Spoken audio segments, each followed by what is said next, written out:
Hi, my name is Autumn Wilson, and today we're going to make face masks. For this project, you're going to need an 8 by 14 piece of fabric. I chose this orange color, and 2 strips that are 4.5 inches by 1 3/4 inches.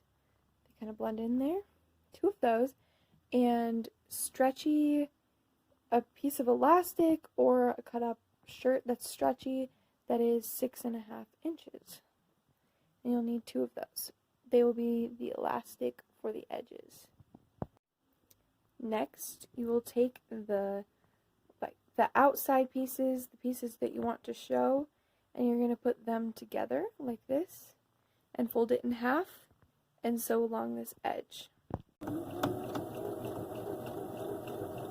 I'm just sewing it at the edge of the presser foot, just along there.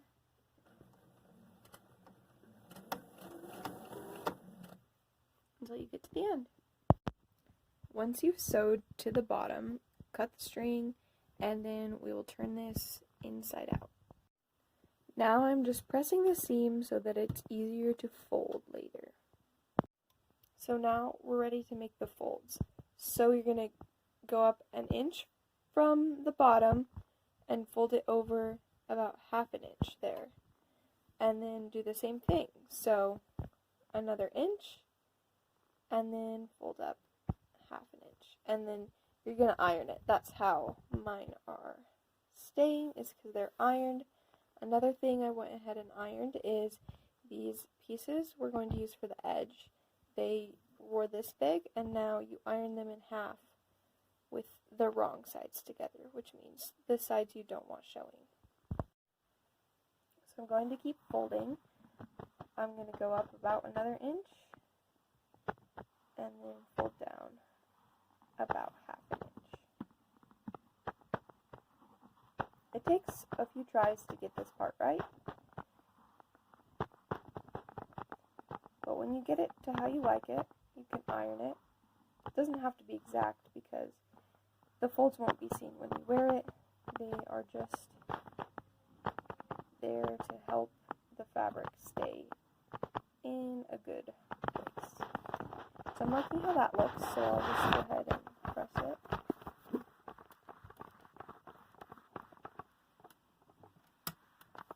And we're ready to do some more sewing.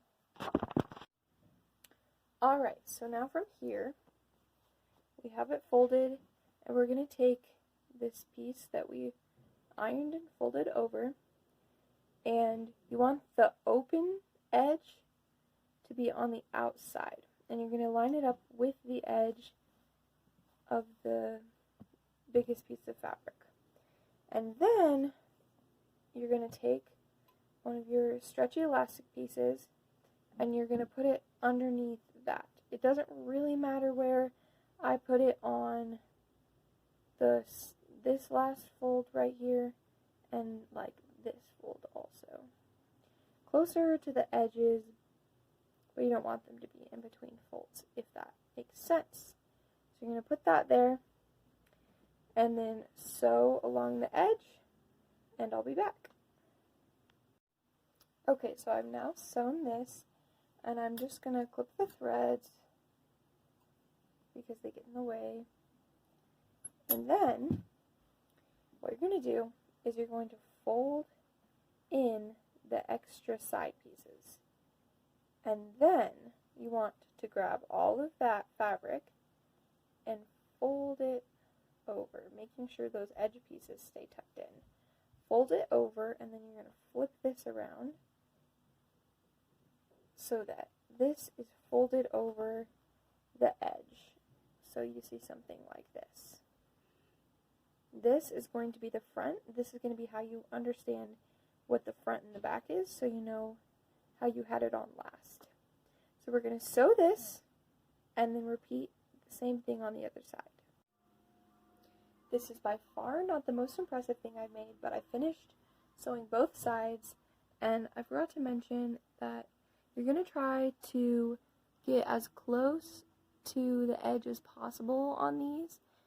And it's okay if you go over the edge. I did, and you just sew back over it, and it works masks, and they're not beautiful and perfect, but they work for this situation. So, that's how you make a face mask.